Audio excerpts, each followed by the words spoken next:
co tady říká za blbosti? Já jsem SRF Tech. A když si něco chci udělat, tak to dělám. A nikdo mě nezastaví. Ano, přesně tak.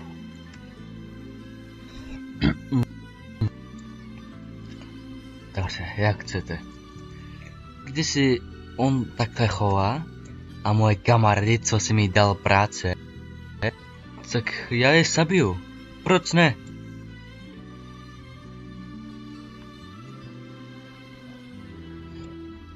Prosím vás, já už nechci s vámi pracovat, jo? Nechte mi být. April, prosím tě, pojď tady za mnou. Ale já fakt nechci. Řekla jsem pod April, jo? Poslouchej policajku, pojď za mnou hezky. Dobře se teda, no jak chcete. Sakra, co? To tady děláš ty? Policajko, on mi unesl, zavřte ho. Ale houtino, proč? Ty jsi taková agresivná, no? Řekni mi to. Ty jsi snad tady nějaká agresivná, ne? Tak si hezky uklidni, prosím tě. Vás, zavřete ho, ten člověk mě unesl. Chápete to, policajko, prosím, řekla jsem, ať ho zavřete. Já ti taky musím říct jednou pravdu. April, já nejsem policajka, ale mafiánka. A my chceme ty zabít a nezachrání ty nikdo, ani SRF ten nechás nezachrání. Chápeš to?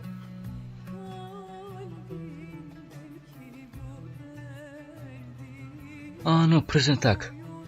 Jak tady říkala paní policajka. Rád si uklidni, jo? Já ti to taky nabízím. Uklidni se.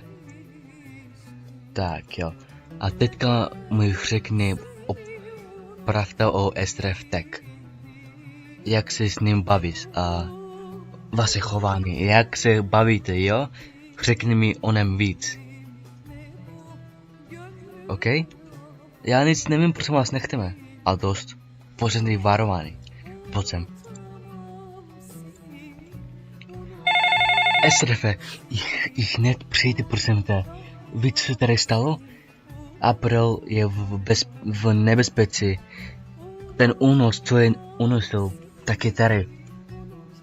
A ty tu vysoko.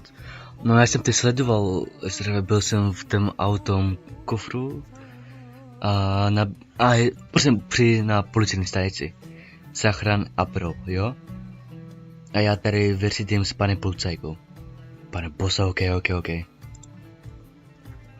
Sakra, já nechápu, jak jako unesli April a jako se mi dostal do kufru, brácho. Brácho? SRF, já tě vidím. Aha, dobře. Jak ty mám? SRF, já ti dám tady zebřík. Pane bože, dobře, brácho, ale rychle.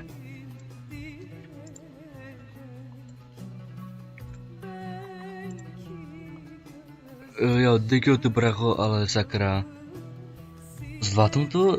Zvládneš to, SRF? Dobře, brácho, když říkáš, tak to zvládnu.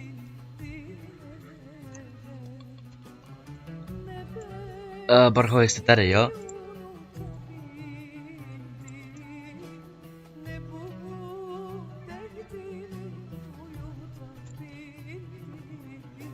Kde, brácho, co se děje, kde je April? Tam dolu, brácho, jo? Co tam dolu, April je v nebezpečí, tak já vyřídím policajku a ty toho unosce. Ach jo, pane bože, brácho, co ti mám na to říct?